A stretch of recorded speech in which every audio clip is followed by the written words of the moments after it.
All right, we are live. Hey, how is it going? Lee Hayward here with the Total Fitness Bodybuilding video chat for Friday, June the 3rd. So we're into June, but I got to say, it doesn't feel like June here in Newfoundland. It's freaking cold here today. We're in the single digit temperature, and it feels like January. It ain't June like summer should feel like. So hopefully we'll snap out of this cold streak and get into some warmer summer weather soon. But hopefully things are going well with you. And let's just see, is this coming through loud and clear? If you can hear me, if you can see me and all that good stuff, please let me know. We got Dan joining in. We got AJ joining in. Welcome, guys. I'm just going to stretch a little bit here now and wait for people to hop onto the live stream. Loud and clear, good stuff. We got Lee Dunnigan joining in. Welcome, guys. Nice to have you tuning in for our live at 5 video Q&A. So every Friday at 5 p.m. Eastern time, I do a live Q&A here on the Total Fitness Bodybuilding YouTube channel. So if you're a regular, welcome back. You know how it works. If you're brand new, welcome to the video chat. It's always nice to have new people joining in. And you may notice, for those of you who are regulars, this is a different location. I'm actually doing this down in my home gym. That's where I'm shooting to, because I actually have my laptop set up here, because I set my laptop up when I do my cycling workouts on my indoor smart trainer on my cycle. So just turn it around. You can see on top of my bicycle right there, and the smart trainer and stuff set up. So it's not a very great picture of it, obviously, because it's too close. But bottom line, that's the whole idea. I had the laptop already set up here for doing Zwift races and stuff like that and workouts. So I said, you know what, the laptop's already set up down here, so I'm going to do my video chat down here. And it works out pretty good because the lighting's actually pretty good down here. So that's the reason I'm here in the home gym and not up in my office where I normally do this. All right, so the way these video chats work is I'm going to be hanging out here for the next hour or thereabouts, answering questions that you may have regarding fitness, nutrition, any specific topics that you want to cover when it comes to building muscle, losing fat, improving your athletic performance, any challenges you have. Feel free to type those questions or topics of discussion into our chat window there, and I'll do the best that I can to help you out over the course of our video chat today. So feel free to do that. And you may notice as well, I just posted up a new video this week up on the Total Fitness Bodybuilding channel. And this is one that I would encourage everyone to watch. And it goes into detail about the differences between people who succeed in achieving their fitness and fat loss and muscle building goals, like whatever it is that you're working on, versus people who are trying their best but not seeing the results.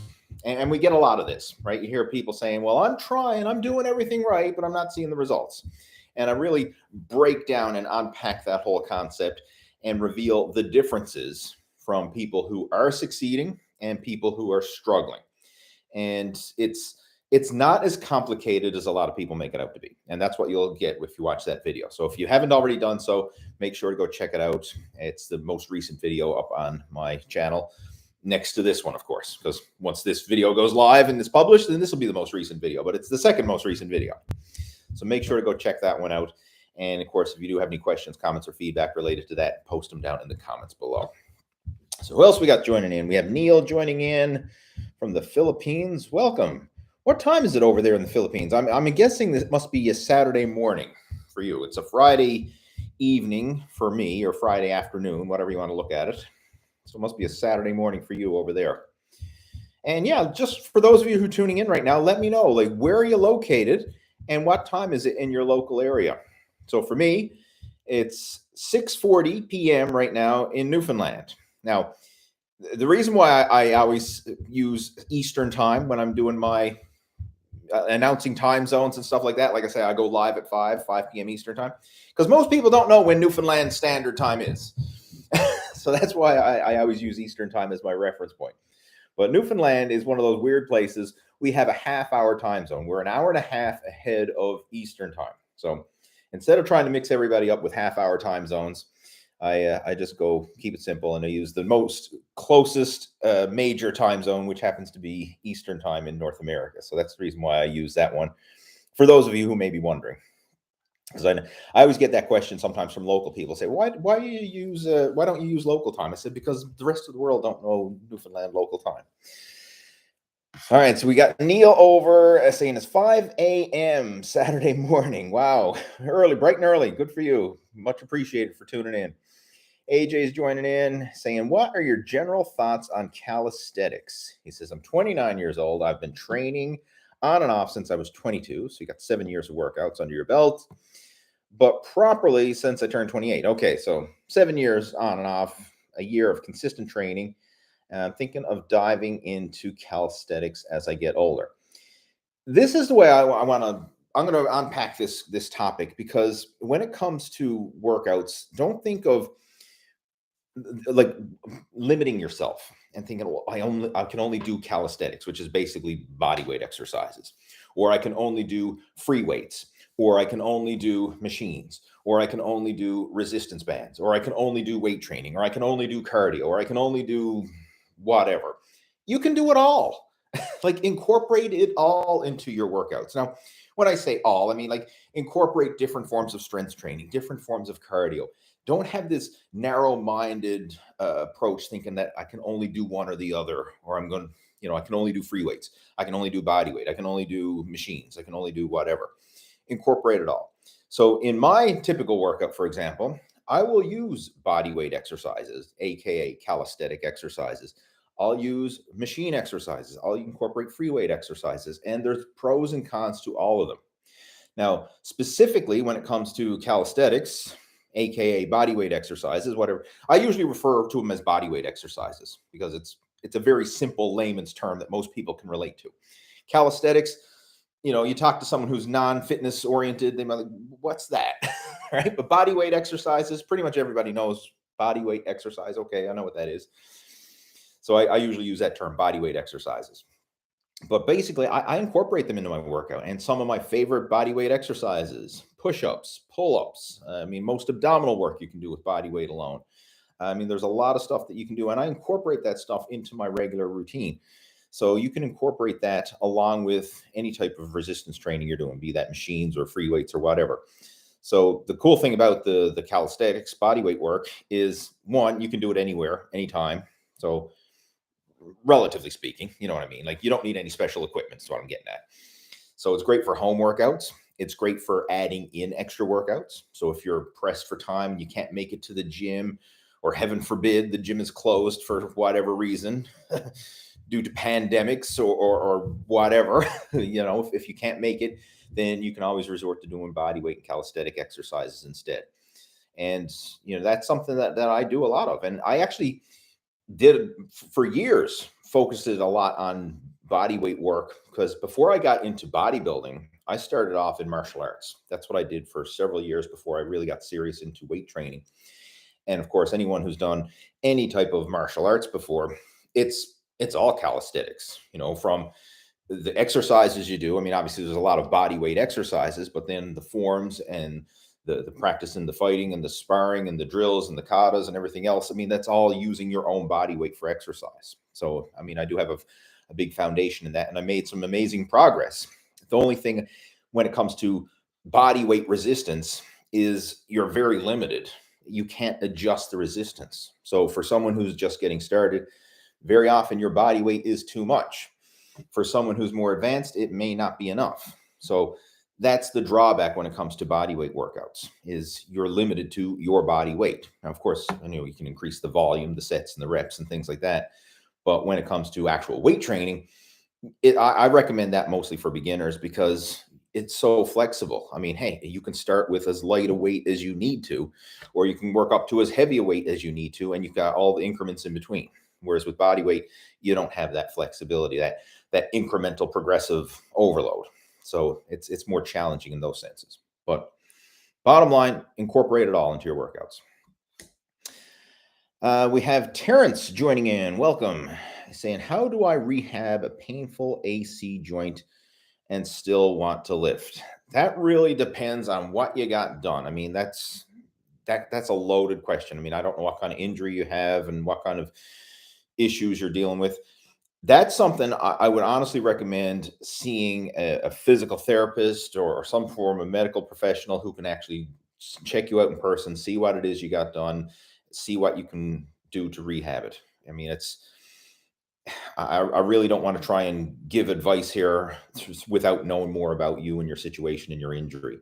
But that's what I would do. And I've done the same thing myself. Anytime I've had some serious injuries, I've went and gotten it, checked out by a physiotherapist, preferably a physiotherapist who's used to working with athletes and people who are into that athletic lifestyle. And I was very fortunate because I know some of the physiotherapists that I work with, they're also recreational bodybuilders, and they're familiar with the whole bodybuilding, powerlifting type of culture, right? So they could really help me out in those situations. Whereas sometimes you might get some physiotherapists who are just looking after general population and they're not really dealing with athletes and sport specific issues. They're dealing with old age and mobility issues. Now, not saying there's anything wrong with working with people in that category, but it's nice when you can work with a physiotherapist who is familiar with sports and athletics and bodybuilding and strength training, who can help you in your specific situation. So that's what I would recommend. If you want to look for some tutorial videos, some like at home, do it yourself type of rehab things, one guy that I highly recommend is Dr. Alan Mandel. He's got a YouTube channel with like a couple million subscribers, and he's got thousands of videos, or a lot of videos. I don't know exactly how many videos he's got, but he's got a lot of videos, to put it that way. And anytime I've had some injuries or want to know more about injuries and rehab, I've learned a lot from his channel. So if you want to check him out, Dr. Alan Mandel, just do a search for him on YouTube and you should be able to find it. So Dr. Alan Mandel, AC joint rehab, and he'll probably be able to explain it in more detail and give you some suggestions on things that you may be able to do yourself at home. But even with that, I would recommend getting it checked out by a medical professional.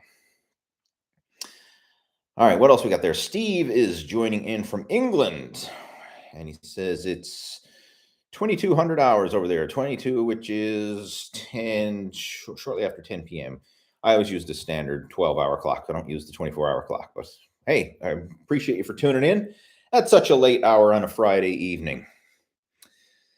AJ is saying, it's true, you can do it all. Okay.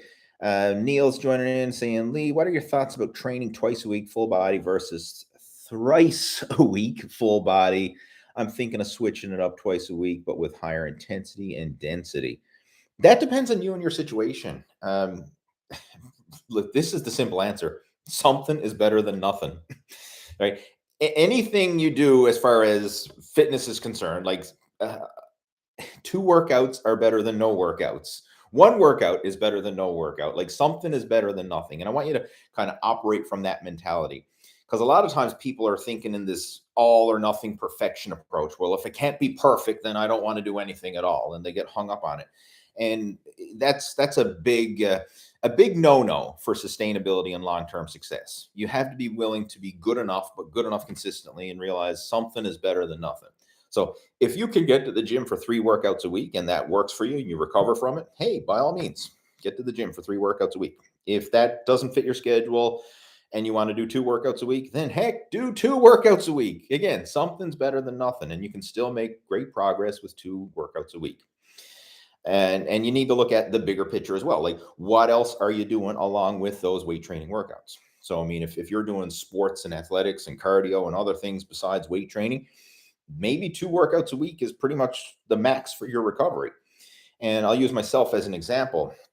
Like, I've been really pushing the cycling training over the past several months, and even more so now over the last month or so, because next week I'm going on a big sportif group ride, and it's going to be basically a 300 plus kilometer ride over the course of 2 days. So put it in perspective for those of you in the US, it's basically 200 miles over 2 days. And it's basically, we're doing the Irish loop of Newfoundland. So it's a long loop. So we'll be spending the night. So basically halfway through the ride, spending the night, and then getting up the next morning and completing the ride to do the full loop. But it's a big ride, and I've been upping my cycling volume in that to build up my work capacity and stamina to handle that. So I've actually been scaling back my weight training workouts to a couple weight training workouts a week while upping my volume of cycling. And the reason I did that is because when you look at the bigger picture of your fitness program, you only have 100% recovery. It's not like you have 100% for cycling, 100% for weight training, 100% for other sports and activities. Like you got 100% total, and you got to divvy that up accordingly based on what it is that you want to prioritize. And right now, I want to prioritize cycling so that I can build up my stamina and my work capacity for that. But I don't want to lose ground when it comes to the weight training and the strength training. So I'm still doing that, but I just scale back the volume. So I'm doing basically 2 weight training workouts per week now. And again, I focus primarily on total body and really filling in the gaps, doing a lot of work for key areas that I don't target when I'm doing my cycling. So a lot of work for the core, a lot of work for the upper back, a lot of work for the stability muscles and things like that. So I want to focus on balancing it out while still working in within my recovery abilities. So bottom line, you need to look at the bigger picture of what it is that you're trying to achieve here and adjust your workouts accordingly. But you can certainly make great progress even with a couple uh, full body workouts per week. Because again, think of it: if you do 2 full body workouts, you're still hitting all your major muscle groups twice a week. So I mean, that's ideal frequency for making progress. We have CW joining in. He says, greetings from the UK. He says, are there any side lateral exercises other than a side lateral raise with dumbbells or cables? Thanks. And that is from Colin. Yes, you can use machines. And actually, my favorite side lateral exercise is a side lateral machine. It's a weight stack machine, and it's got these handles or pads that go against your forearms. And you basically, you're going through that side lateral motion using machine resistance. And that is my personal favorite one. So if you have access to that at your local gym, the side lateral raise machine, by all means use it. And the thing I really like about it is, one, it's a machine exercise. There's a chest support pad there.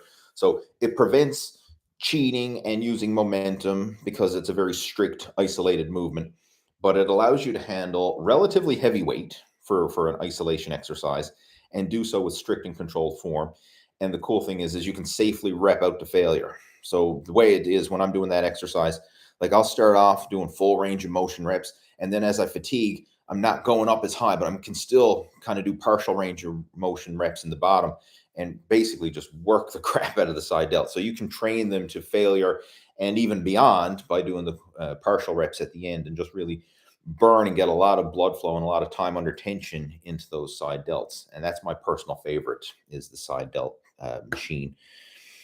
But you can use other variations. I mean, obviously, dumbbells, cables, rubber resistance bands are another good one for side lateral raises. Thing I like about the rubber resistance bands, basically, you just get the fitness tubing, stand on the center of it, and do the side lateral raises with the bands just the same as you would with dumbbells.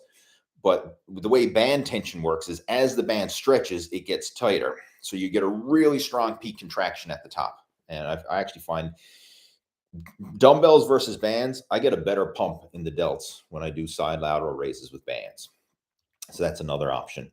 And you can even change it up to target different ranges of motion and get the strength curve differently with that exercise. So if you're stuck with using free weights, obviously you can do standing side lateral raises, but you could also do them lying either on a flat or an incline bench. And if you do some old Google image searches for Arnold Schwarzenegger side lateral raises, you see there's some old images of Arnold doing this back in the pumping iron days, where he would lean against like an incline bench. And so your body is on an angle, and then you're doing your side lateral raise this way. So you're getting more of that bottom range of motion just due to leverage, because when you're using free weights, you're resisting gravity. When you use machines, you got tension throughout the entire strength curve because the machine resistance. But with the free weights, obviously the majority of the tension is when you're at that fully extended position and you're got the maximum leverage in your shoulder joint. But when you lie to the side, you change that angle and you can actually get more tension in the earlier ranges of motion. So it changes up the way the exercise works. And I mean, I'm not saying one's right, wrong, good, or bad, like incorporate it all. So if you really wanted to maximize side lateral raises with free weights, probably do some sets standing, and then do some sets leaning on an incline bench. And you really get a killer pump into the side delts. Obviously, when you do them leaning on an incline bench, you have to do one arm at a time, but still, it's a great side lateral raise variation as well. And just do that. Just go to, after this chat's over, go to Google and search for like Arnold Schwarzenegger side lateral raises, and you'd probably be able to find some of those old pictures. They're pretty cool, pretty inspirational pictures. All right, moving on. We have Devoid Dude, I think it is. Hello from Ireland. Been watching your videos for a long time. Thanks for tuning in. Appreciate the support. We've got Craig Bennett joining in. Craig's a regular. Thanks for all the good info. You're welcome. Glad to have you tuning in again. We have Imorphier. I can't pronounce your name. Imorphier or Immorphier. I think it is. What are your thoughts about using the sauna after every workout? I don't use the sauna after every workout, so I don't have many thoughts about it. I just don't do it. If you want to use the sauna, it's kind of like personal preference. I mean, it can help. I mean, if you enjoy it, you find it helps you to relax, and you just like that, hey, and you got the time, by all means, use the sauna. I'm not a big fan of the sauna because it's not necessary. Like, it's not helping the actual workout itself, but it's nice from a relaxation point of view. One time I sometimes will use the sauna, and we do have a sauna at one of our local gyms that I train at. If it's really cold in the wintertime and I'm feeling like that, almost like chill to the bone, like if I'm coming in off the street and it's a freezing cold winter day, sometimes what I've done is I've actually sat in the sauna for like 5 minutes before I started my workout. So it's almost like a warm up to just sit in the sauna and just take the chill out of my bones before I go in the gym and actually start my workout. So I've done it that way before, and I found that's actually helpful because it warms up the body. And from that point of view, I mean, you want to train when you're warmed up, because there's nothing worse than training when you're cold, because a cold muscle is more likely to get injured than a warm muscle. So I actually use a sauna as a warm up sometimes if it's really cold out. But as far as using it after the workout, personally, I don't do it. But not saying that you can't. It's just personal preference. I mean, if you enjoy it, makes you feel relaxed, whatever, by all means, you can do it. But it's not going to make or break your program. Like, it's not like, okay, person A works out and then sits in the sauna. Person B works out and doesn't sit in the sauna. Like, the sauna is not going to be a deal breaker when it comes to your progress, right? It's just a relaxation thing at best. Right? The training, the nutrition, the sleep habits, the lifestyle, all that stuff is going to make or break your progress, not whether or not you sit in a sauna. The only thing I would caution you on, if you are using the sauna after your workouts, make sure that you're well hydrated, because after a training session, you're dehydrated just from sweating during the workouts, and you go sit in the sauna and you sweat even more. You want to make sure that you're replacing the fluids and the electrolytes. So make sure that you're rehydrating and keeping that levels in check, because you could severely dehydrate yourself if you're not careful. All right, what else we got? We have John joining in. Says, sorry, I think it was my 1,200 only calories that caused my muscle loss. So I upped my calories to 1,600 calories, but can't really eat that much at the minute. Well, you don't need to apologize. Don't apologize to me for cutting your calories. I mean, I'm not taking it personal. But what you explained is very likely. I mean, if you're trying to lose fat and you're slashing your calories, I mean, you risk not only losing muscle, but your workouts go down the toilet. And this actually brings up a good point that I want to address here. When it comes to fat loss dieting, I'm not a fan of just drastically cutting calories. Like, I see this all the time, and it's just like, it's pointless. Like, I'm a coach over on the Dad Bod Transformation group on Facebook, and that's a massive group. So I get to see a lot of feedback and a lot of insights from people. There's 79,000 people in that group, just kind of put things in perspective. So it's a massive group. And I see so many guys, like people who could be obese, like 300 plus pounds, and then they're starting their workout program, and they always have this all or nothing extreme approach. Like, I haven't done jack shit for the past 10, 20 years, and that's the reason they're morbidly obese. And then all of a sudden they're like, that's it, I'm going on a diet, I got to lose the weight as fast as possible, pull out all the stops. It's almost like nothing for a decade, and then it's like, boom, I got to lose the weight in the next 30 days, or else, there it doesn't make sense when you think of it logically. But that's the way most people approach dieting. It's like nothing for years, and then when they finally do start, it's like, oh, I'm in a big mad rush. I got to lose it as fast as possible, right? Like it's a race. So they go from eating whatever the hell they want to like slashing their calories to like 1,000 or 1,500 a day or some ridiculously low number that's well below their basal metabolic rate. And like it's overkill, right? It's like taking a rocket launcher to a deer hunt. I mean, yeah, you'll kill the deer, but it's overkill. Like when it comes to dieting, you want to diet on as high of a calorie intake as possible while still making progress.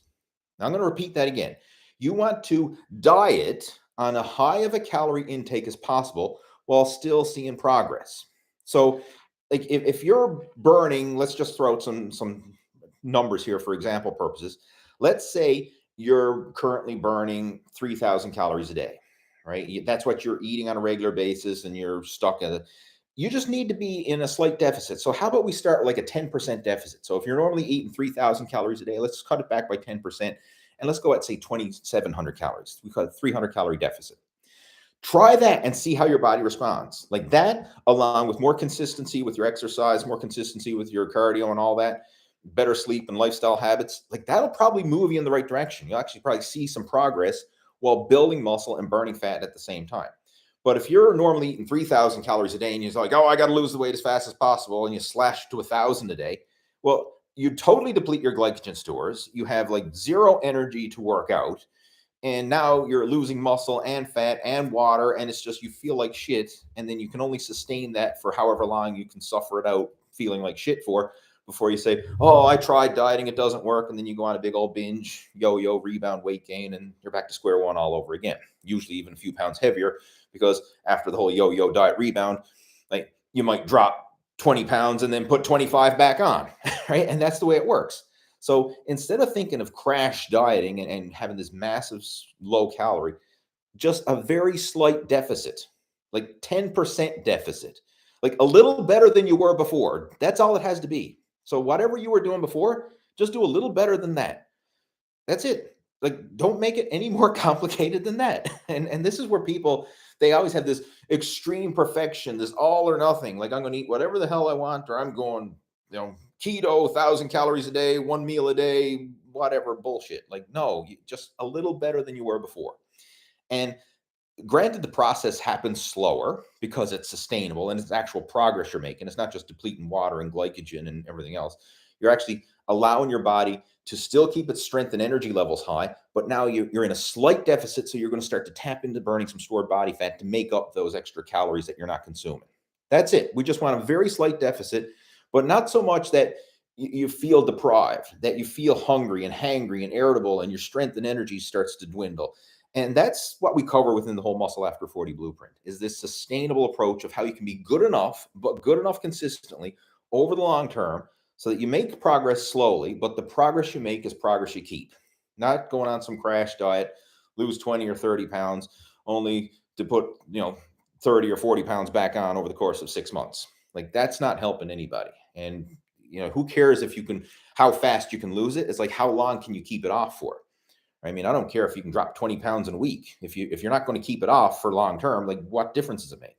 Right? If in 6 months later you're going to have it back on and more, what was the point of dropping it to begin with?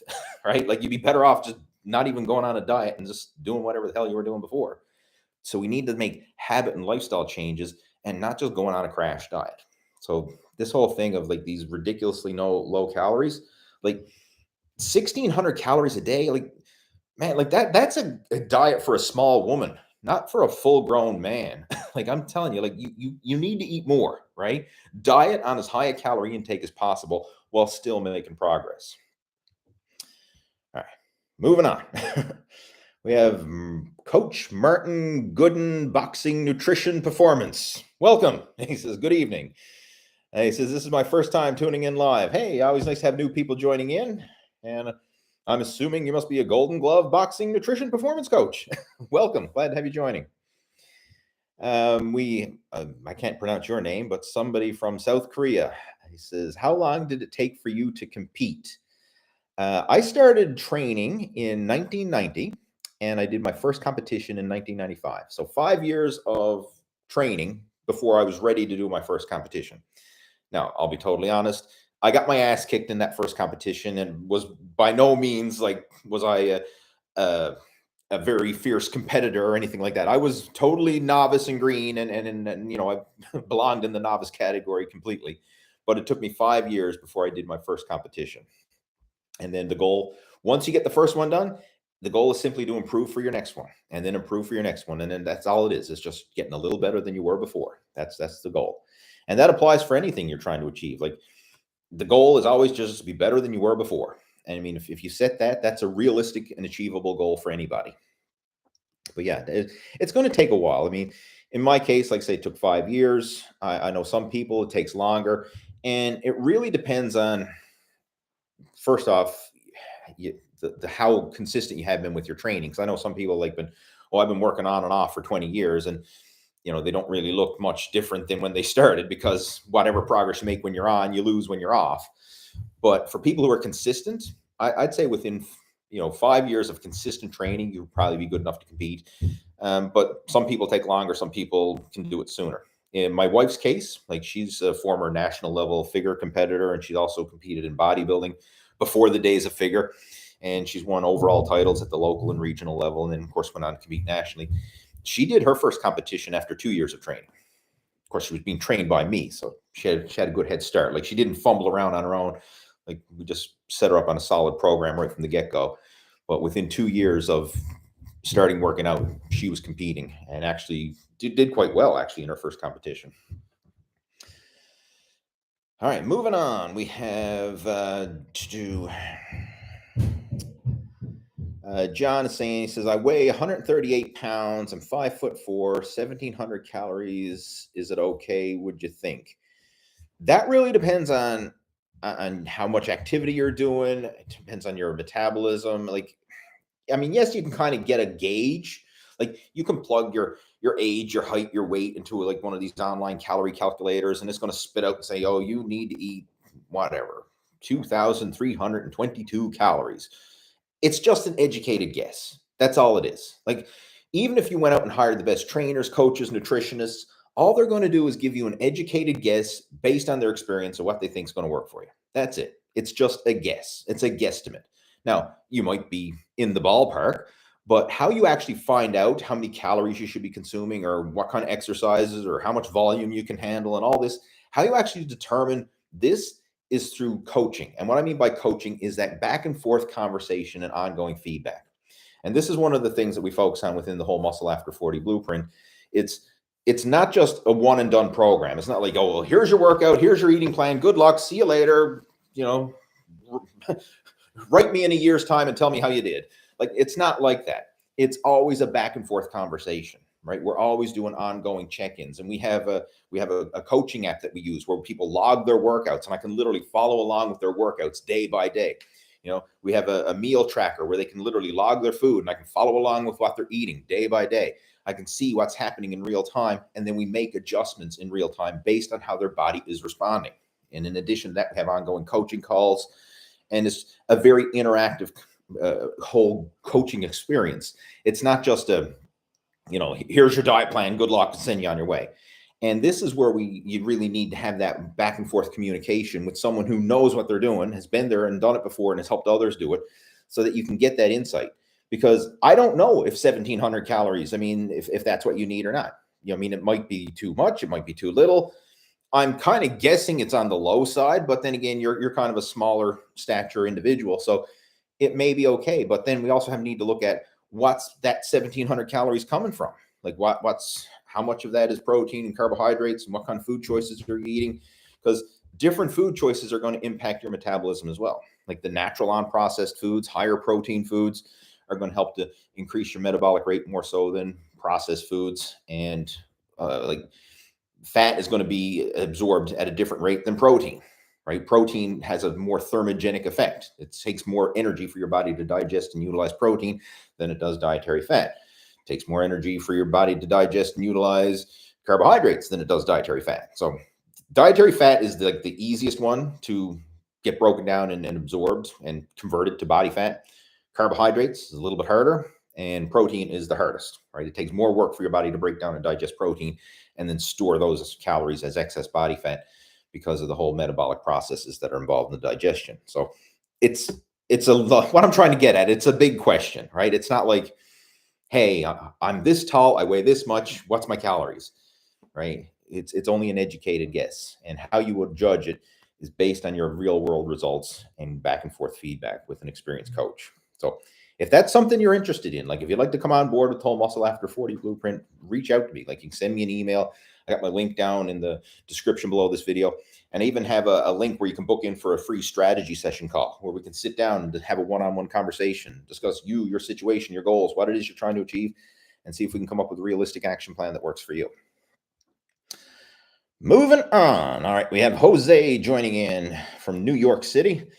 Says Lee, or from New York. I don't know if it's in New York City or New York State, but he just says from New York. All right. Question. I'm doing 3 full body workouts per week. I want to concentrate on my upper chest. Which exercises can I concentrate during the 3 workouts? He says I have barbells and dumbbells and bands. The easiest thing to do when it comes to upper chest is you just primarily do incline bench work. So all your standard chest exercises, your bench presses and your flies and all that stuff, but just do it on an incline bench to target more upper chest.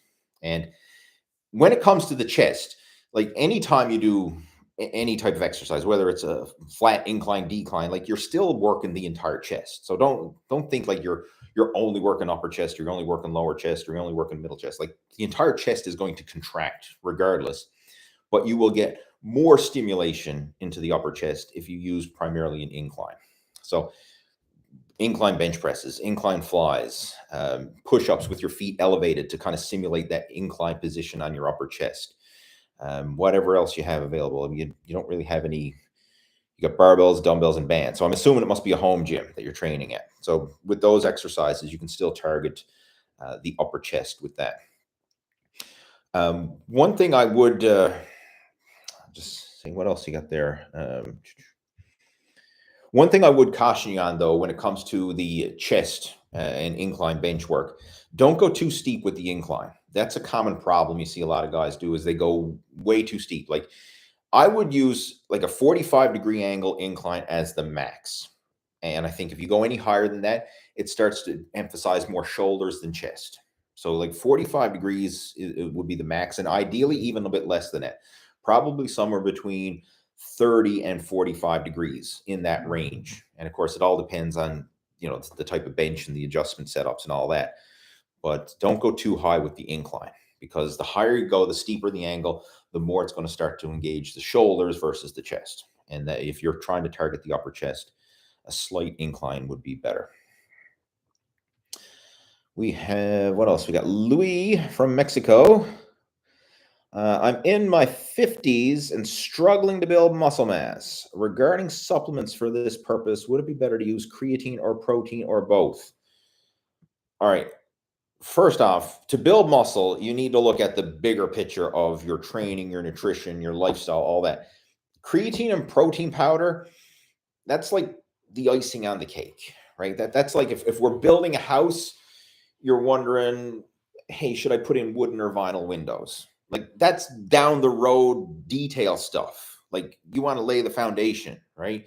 You want to have a solid foundation, a solid house. Like, lay the bricks and the mortar and the foundation and build a base, right? And that's done through training and nutrition and lifestyle choices. Protein and creatine, like that's the icing on the cake. I mean, it can help, don't get me wrong, but it's not going to make or break. Like if you don't have a foundation, you can take all the protein powder and creatine you like, and you're not going to see much in the way of results.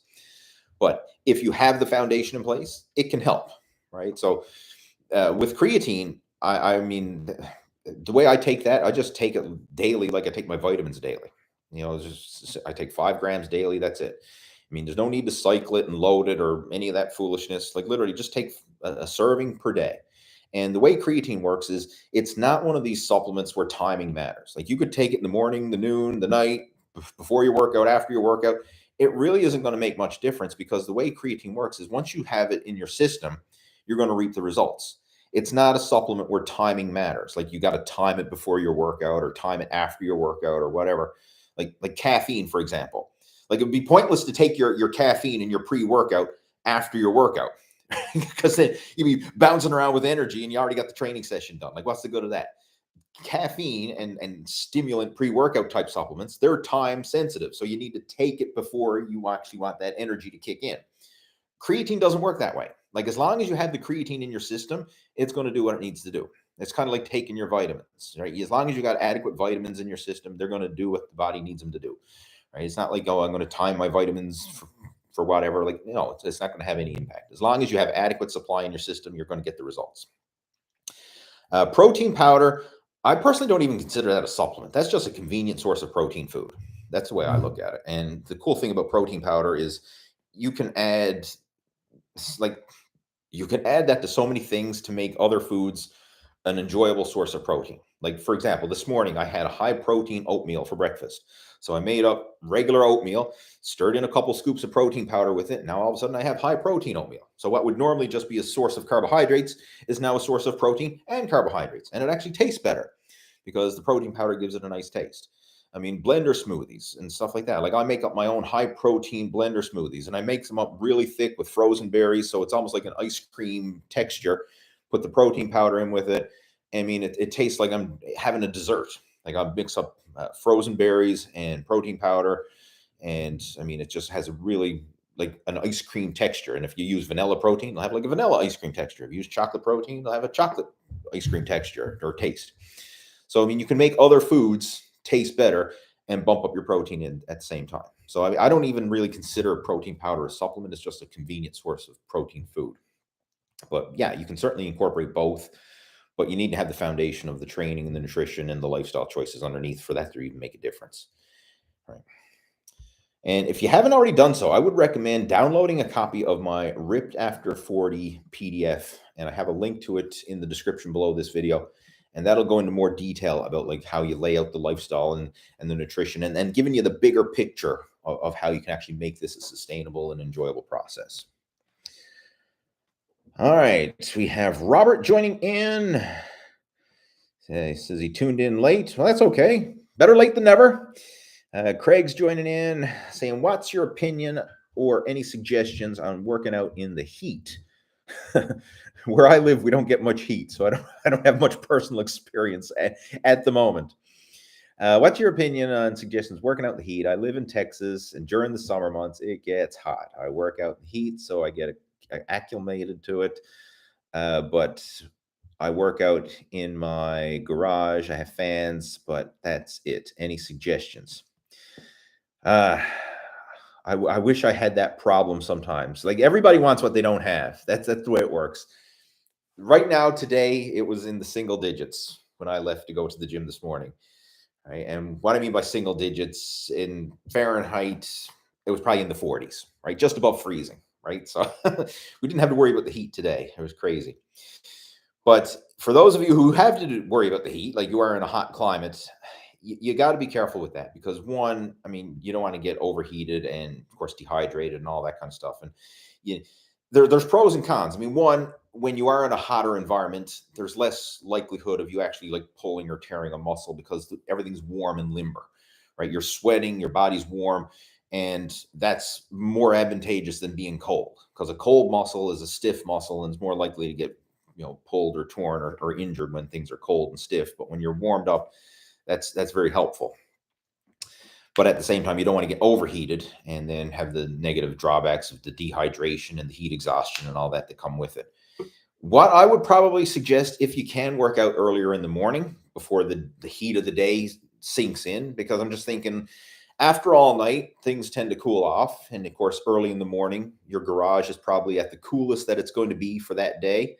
Later in the day, especially in the afternoon, it's going to get very hot. And most times places like an enclosed space, like a garage, will retain heat. So even into the evening, it's probably still going to be quite hot from all day. So my advice is, if possible, to do your workouts earlier in the day before the heat hits. And that would probably make it a bit more comfortable. Other than that, I mean, look into air exchanger or air conditioning units or something like that. I mean, I know you said you got fans, which certainly help. I mean, moving the air around makes it feel cooler, but it's still hot air you're blowing around if it's just a fan. So if you could look into some portable air conditioning units or something like that, it might help. But the big one that you need to think of from a practical point of view is making sure that you're adequately hydrated, making sure that you're adequately electrolyted. And what I mean by that is like having adequate sodium in your system, adequate potassium, adequate magnesium, because you don't want to be cramping up. Because if you're sweating a lot, losing a lot of fluid, you're also losing a lot of electrolytes, and you could suffer cramps and dehydration that way. So adequate fluid as well as electrolytes. And the big one, sodium. Like, don't shy away from sodium, especially in the summertime when it's hot. Purposely, like, add salt to your food, making sure that you're getting adequate sodium in your system to prevent those cramps. And very often what I'll do, if I know I'm going to be doing a lot of sweating during a training session, I'll even, before my workout, I'll actually add in some extra salt, whether it's salt tablets. Like, you can buy supplemental salt tablets from like supplement stores and places like that, or you can just use plain old table salt. Like, that works as well. I know it's not as fancy, but it still gets the job done. And I've done that. Just literally take a little bit of salt, whether you sprinkle it in with, sometimes like when I'm mixing up my water bottles, I'll put in like branched chain amino acids, or essential amino acids, I should say, and then sprinkle in some salt in with it. And I'll drink that during my workout. So I'm getting some aminos and some electrolytes there. But those are some things to help minimize the cramping and to make sure that you stay hydrated. And then another thing you want to consider as well is when you do start to feel the heat, take longer rest periods between sets. Like, give your body some more time to cool down, catch your breath, and recover. Because trying to do that back-to-back high-intensity workouts where your heart rate's elevated and you're sweating and your body temperature is elevated, and you're just trying to cram more workout in, that can just elevate the whole process and, really create heat exhaustion. So if you need to, stretch it out. Take an extra minute between sets if needed. Just let things cool down. Let your core temperature come down. Let your heart rate come down. And that should help as well. But that's my suggestions. That's what I would do if I was in a hot environment, which I'm not. I have trained in hot environments. Don't get me wrong, right? I've been down south in places where it's warm and hot and had to deal with this, but certainly not dealing with it right now. What else we got there? We have Zeb saying, "Hello, sir. You're looking well. I have not seen you in a while." Well, thank you. I appreciate it. Thanks. Would you say that you can make good progress with resistance bands? Yes, you can. You can certainly make good progress. And I'm going to recap something I said earlier. Something is better than nothing, right? Resistance bands are better than nothing. So if you have resistance bands, by all means, take advantage of them. You can duplicate a lot of machine and gym exercises using resistance bands. I've got a set of resistance bands here in my home gym, and I've done a lot of workouts with them. So you can certainly make great progress with them. Now, from a practical point of view, if you have access to proper gym equipment, free weights and machines and everything else, then incorporate that along with the resistance bands. But if you're in a jam and you need something, then hey, again, something's better than nothing, and you can make do with resistance bands. But I personally, the way I use them mostly is like a supplemental workout. So when I'm traveling, I always take resistance bands with me, and I find them great because you can keep consistent with your training, even if you're not at the gym. And if you're a very busy schedule, like maybe you can only get to the gym, a couple days a week or something like that. Well, you can kind of bridge the gaps between your workouts using body weight and resistance band exercises at home. So they're great tools for adding in extra training. But from a real world performance point of view, like if you want to maximize your muscle development and get the best possible results, then you got to do what the best of the best do. And of course, they're going to train in a well-equipped gym, right? You're not going to see some world elite level athlete working out at home with minimal equipment, right? Anybody who's at the elite level and maximizing their progress, they're stacking the deck in their favor. They have the best of the best when it comes to exercise equipment, the best of the best when it comes to nutrition, right? They're not going to be shortchanged in their results. So, look at it from the bigger picture. I mean, something's better than nothing, but if you want to maximize your progress, then, you really need a better situation than just bands alone. But for those who are just getting started, hey, yeah, like I say, you can certainly get started with that. What else we got there? David is joining in. In regards to losing weight, what would be better to limit or cut out, sugar or carbs? They're both. That's the same thing. Sugar is carbs. Carbs is, well, not all carbs are sugar, but I don't think of it that way. Right? Don't think of I'm going to cut out food groups and that's going to be the secret to my weight loss. I'm going to cut out carbs. I'm going to cut out this. I'm going to cut out that. I'm going to cut out. No, think of doing better than you were before. That's the secret to fat loss and weight loss success. Better than you were before. So think of your overall eating habits. How could you make that better than it was before? How can it be better than it is right now? And I don't like it doesn't take a rocket scientist to figure this shit out. Like if you wrote down everything you ate throughout the day and you looked at it, could you even based on your own level of knowledge say, you know what, I think I could make some improvements here. Like maybe that pizza I ate for supper last night, maybe I could have something better than pizza, right? Or maybe, that donut that I had with my coffee this morning for breakfast, coffee and donuts, maybe I could have made a better choice there. Maybe like it, just look at what you're currently doing and say, like, how can I make it a little bit better? That's it. That's what you should focus on. Not thinking of cutting out food groups and going to the extremes and all this kind of stuff. Think of being better than you were before. Same when it comes to your exercise. Like look at what you're currently doing, if you're doing anything, and say, like, how can I make this better than it was before? Right. Like if I'm not doing any cardio, well, hey, maybe I'll start by adding in a daily walk. Right. That's something simple, but it's better than it was before. When it comes to the weight training in the gym, like how can you either bump up the volume, bump up the intensity, or bump up the consistency so that it's better than it was before? And that's all this whole process is. It's always a nonstop process of being better than you were before. That's it. And thinking of it from the bigger picture perspective, like one thing I always preach to my coaching students is you don't need to be perfect. It doesn't have to be this all or nothing extreme approach. It just has to be good enough, but good enough consistently. And when you operate from that mindset, it takes a lot of the stress out of the process. Because when I start putting rules on your nutrition and giving you all these strict do's and don'ts, it actually makes it harder to follow and harder to follow for the long term. Because what if I told you you could never eat another carbohydrate ever again? I mean, in the short term, over the course of a few days or maybe even the course of a few weeks, you might be able to suffer it out.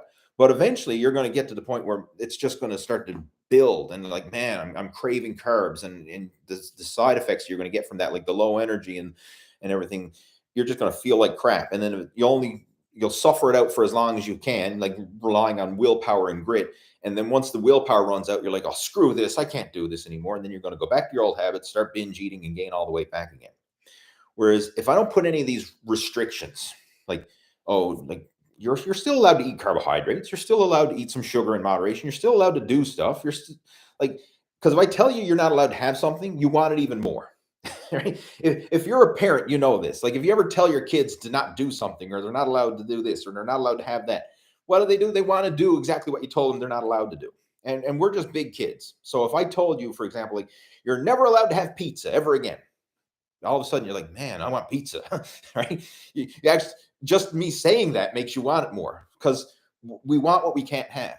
So if we don't put any of these stupid restrictions and I just say, hey, just do better than you were before, focus on filling up on the good stuff, right? Like instead of having this restriction approach, like what do I got to cut out? Think of what do you need to add to your diet to make it better? Like maybe you're going to start adding in more lean protein. Maybe we're going to start adding in more vegetables. We're going to adding in more fruit, drinking more water, eating more fiber, filling up on the good stuff that's going to fuel and nourish and satisfy your body and give you energy on the cellular level, fuel and nourish the body. And then in doing so, you naturally squeeze out a lot of the bad stuff. Because if you're filled up on protein and vegetables and you're drinking lots of water and you're eating high fiber, like there's less room in your stomach and you have less appetite for all the junk food and the bad stuff. Whereas if we were going the other way around and you started eating junk food and bad stuff, right? I mean, you can easily get full up on that without nourishing your body with the protein and the vegetables and the water and the fiber and all the high nutrient stuff that you need. So fill up on the good stuff and that will naturally squeeze out a lot of the bad stuff. So you got to change the bigger picture thinking. And that's where a lot of people get this wrong when it comes to nutrition and fat loss and all this is they're always thinking of this short term, going on a diet, suffer it out approach instead of thinking like long term, lifestyle approach. And instead of thinking like, where do you want to be this week, next month, 3 months or 12 weeks or whatever, like, where do you want to be this time next year? Where do you want to be in 3 years? Where do you want to be in 5 years, from 10 years? And if you can't sustain your eating habits for the next 10 years, then it's not a long-term solution. Like if you're on some crazy restrictive diet where you are suffering it out day by day and just relying on pure grit and willpower to get through it, and you're like, I can't wait for this diet to be done so I can go back to eating like a normal human being again. If that's the way you feel, your results are only temporary. It's only going to last as long as your willpower lasts. And willpower is a finite resource. It's limited. It's not like we got endless levels of willpower just spewing all over the place, right? Once the willpower runs out, I don't care who you are or how disciplined you were or whatever. Once the willpower runs out, you're just going to say, screw it, F it, I don't give a shit. And you're going to go back to your old habits, rebound, binge eat, gain all the weight back again. Because I've seen it happen over and over again.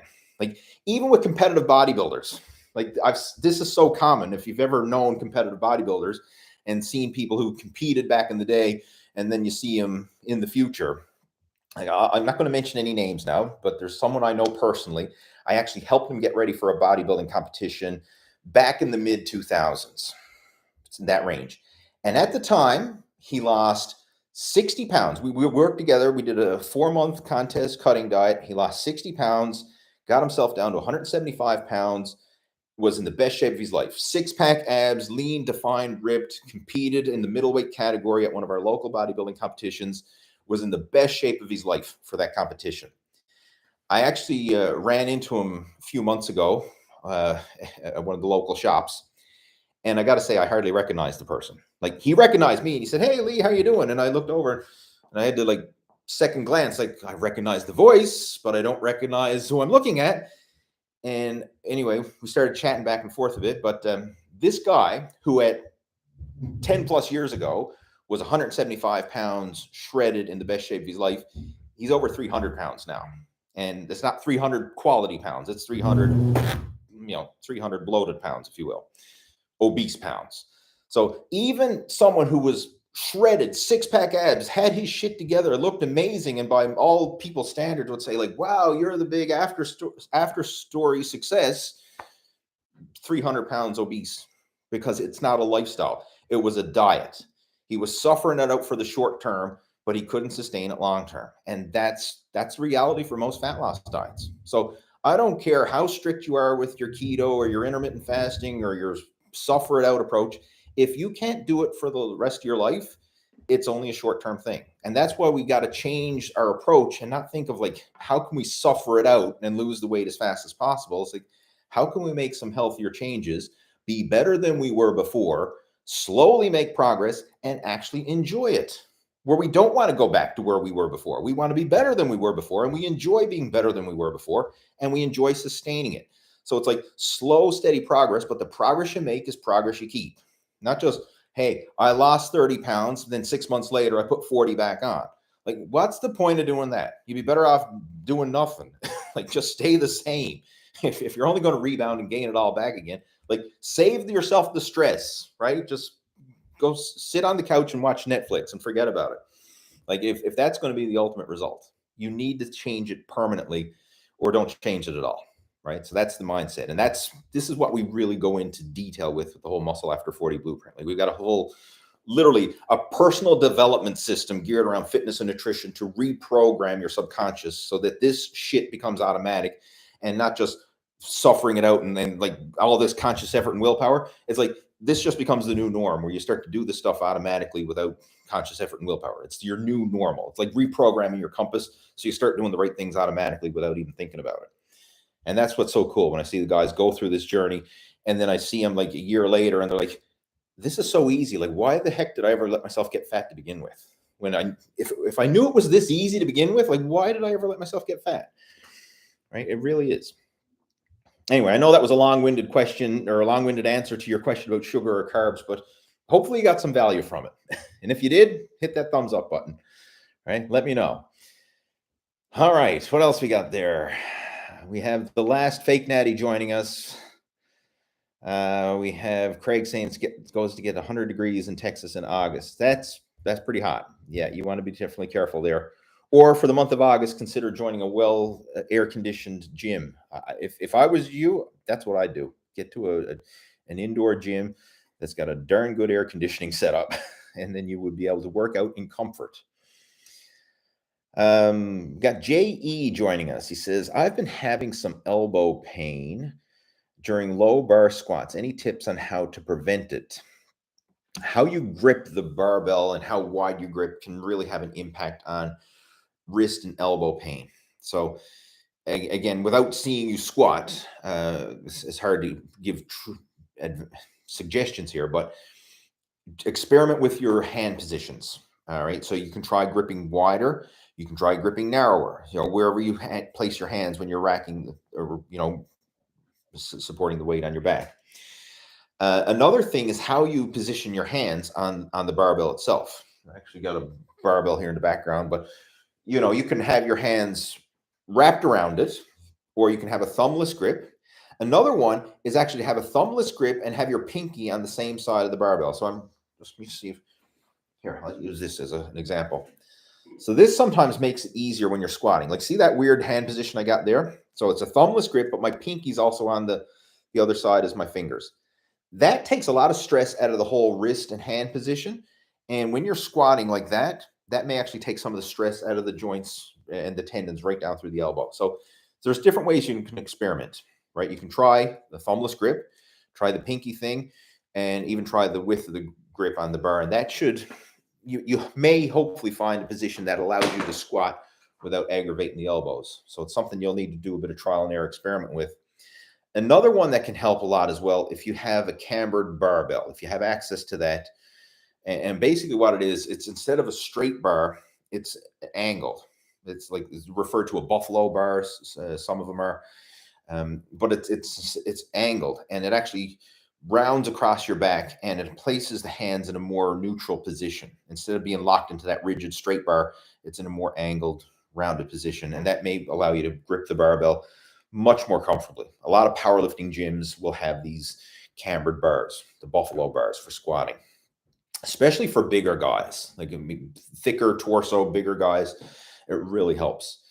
Another option as well, depending on what it is you're training for and stuff, maybe take a temporary break from squats and do other exercises instead, just to let that, the inflammation and the pain that you're experiencing right now, just give it a chance to heal. So unless you have to squat, like you're a competitive powerlifter or weightlifter or someone who has to squat, maybe focus on other exercises to work the muscles instead, like hack squats or leg presses or lunges and leg extensions and leg curls and whatever exercises you have available at your local gym. Like, see if you can work around it.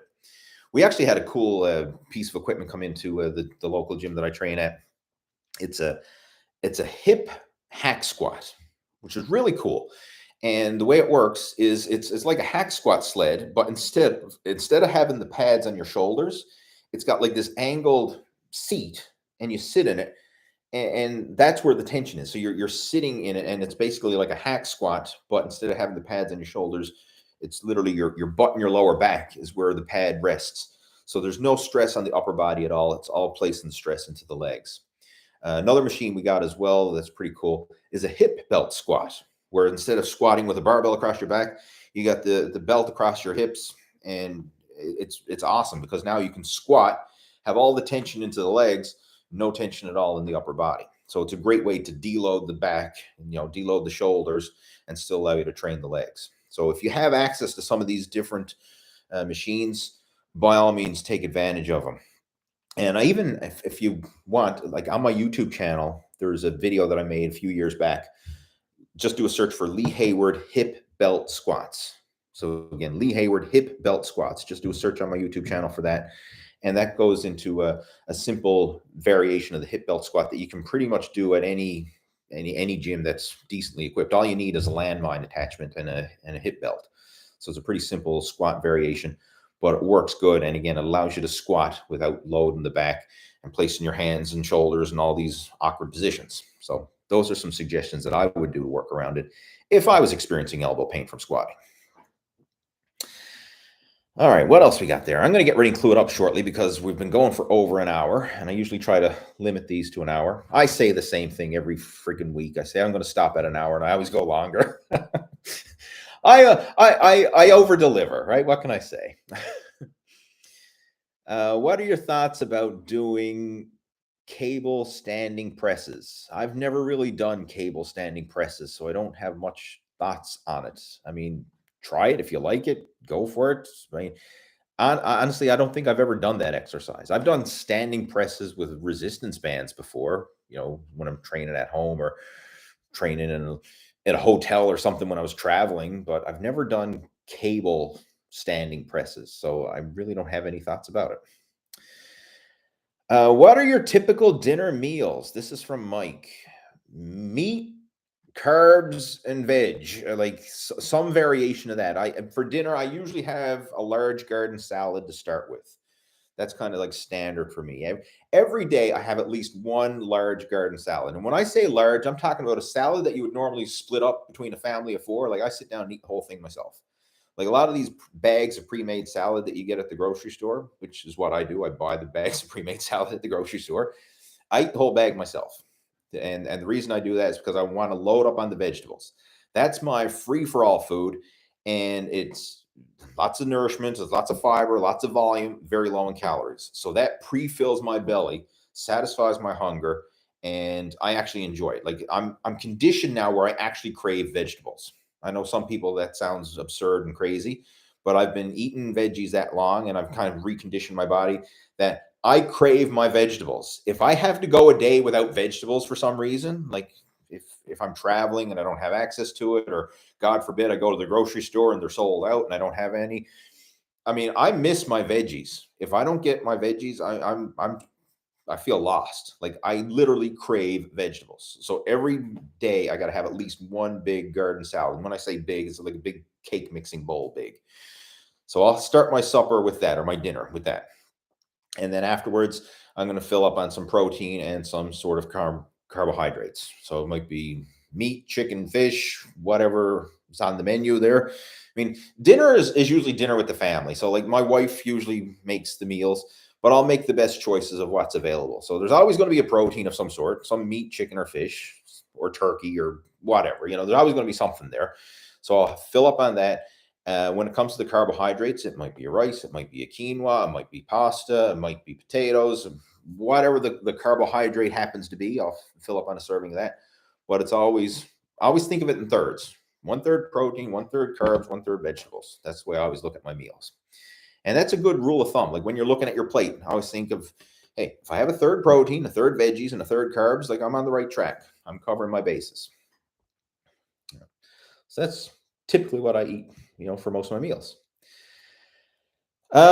Lee, you'll have to do a live workout sometime. I used to do a lot of live workouts, actually. I did back in the whole, when the pandemic started in a couple years ago and all the gyms were closed.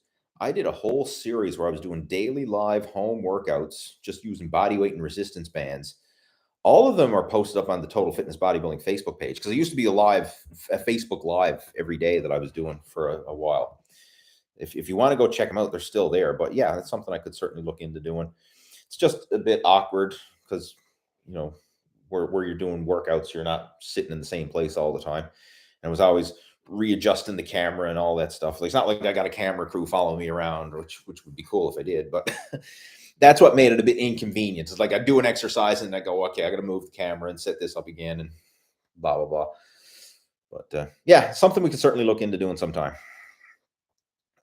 David is saying, great advice. Totally understand. Thank you very much. You're welcome. Glad you enjoyed it. A live workout would be awesome. That's from Mike. Bulk cut or maingain.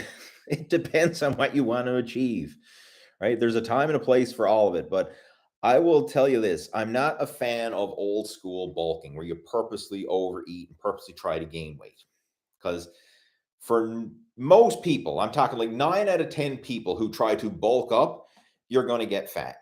That's what's going to happen. I mean, there might be the odd person, this 98-pound weakling, skinny, hard gainer who purposely needs to try and bulk up and can get away with it.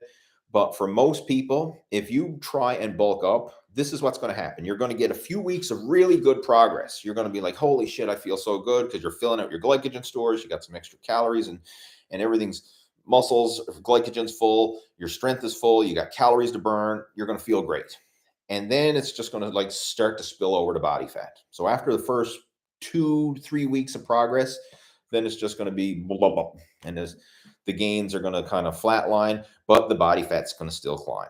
And that's usually the way bulking works, right? It's not a long-term thing. And if you are going to follow any type of purposeful bulking program, then I would recommend a cycle bulk. And I actually wrote a book on this called the Cycle Bulk Diet. If you want to check it out, it's at cyclebulkdiet.com, I think it is. I can't even remember the name, but if you do a search for the cycle bulking diet, you'll find it. But yeah, that's if somebody wanted to follow it. But for most people, I think bulking is overrated and unnecessary. I would much rather focusing on the being better than you were before approach, right? Just slowly working on that body recomposition, slowly building muscle, slowly burning body fat, and just getting better than you were before without going to the extremes. Because the problem with extremes is it's not sustainable long term, and it usually causes a lot of backfire in the long term. So that's where the whole maingain thing comes. It's basically, it's just a cool phrase that people use, but it's trying to be more sustainable without going to the extremes. What else we got there? Once you're on a diet, is it harder to eat more after a while on a low-calorie diet as the stomach shrinks? I don't think so. I mean, you can adapt, all right? Like I use the bodybuilding approach contest as an example. Like I've seen a lot of guys diet down on ridiculously low-calorie diets, for short term, like say getting ready for a competition or a photo shoot or something like that.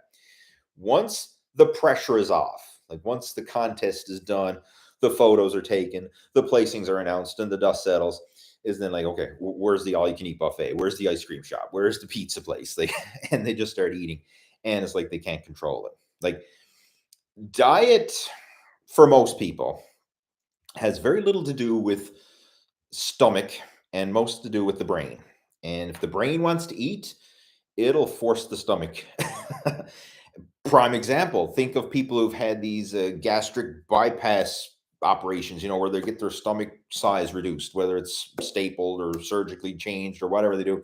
And they make their stomach, this little tiny stomach, but then they still want to eat and they still want to eat. I mean, granted, initially it works because the stomach is physically not big enough to eat a lot of food. But if the brain wants to eat, it's going to gradually stretch and stretch and stretch. And I've seen so many people get these gastric bypass operations where they shrink their stomach, and yeah, okay, they lose a bunch of weight for the first year or so, and then you see them like 5 years later and they're bigger than ever, right? They go back because they literally stretch their stomach back out again. And because they haven't changed their root habits, they haven't changed their lifestyle approach and their mindset.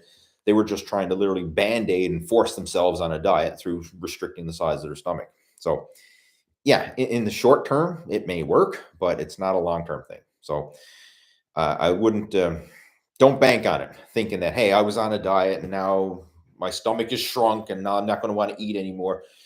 No, it's up here. if you haven't changed your mindset and your habits and everything else, you can force yourself to eat more and stretch that stomach out again. I've seen it happen way too many times to count. All right. Thanks for delivering. You're welcome. MAJ saying, Lee, what exercises would you recommend for legs for someone recovering from a slipped disc? Same thing I recommended for one of those before, where I was talking to the guy who had the elbow issues with squatting. You want to do exercises where you're not loading your back. So some types of moves where there's no stress on the spine, like a hip belt squat might be worked, leg extensions, leg curls, possibly a leg press, depending on how comfortable that position is for your back.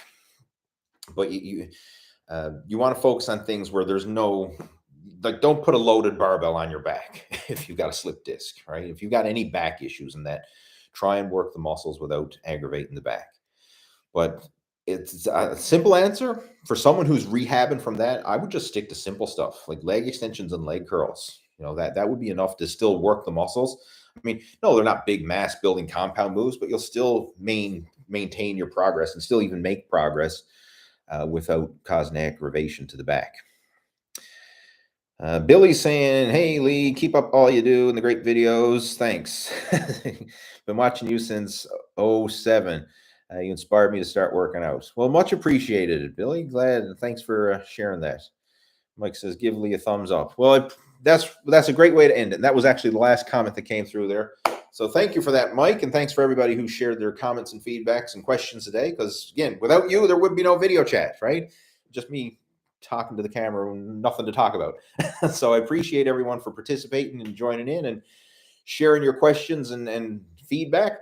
So the way it's going to work now is I'll have the replay of this posted up within the next, well, it'll be posted up as soon as I end the chat. The replay will be there. But I'm going to get my assistant to go in there and timestamp it all. So we'll have all the timestamps for all the different questions. So if you'd like to go back and watch any of our previous live video Q&As, they'll all be timestamped where you can read through and see what we talked about and jump to each individual question that you would like to hear about instead of if you don't want to watch the whole thing. So I'll get the timestamps posted up within the next 48 hours. And I'll be doing another live video Q&A next Friday, same time, same place. So it'll be live at 5 next Friday. And if you enjoyed the video, please give it a thumbs up. And I will talk to you next week. Take care. Over and out.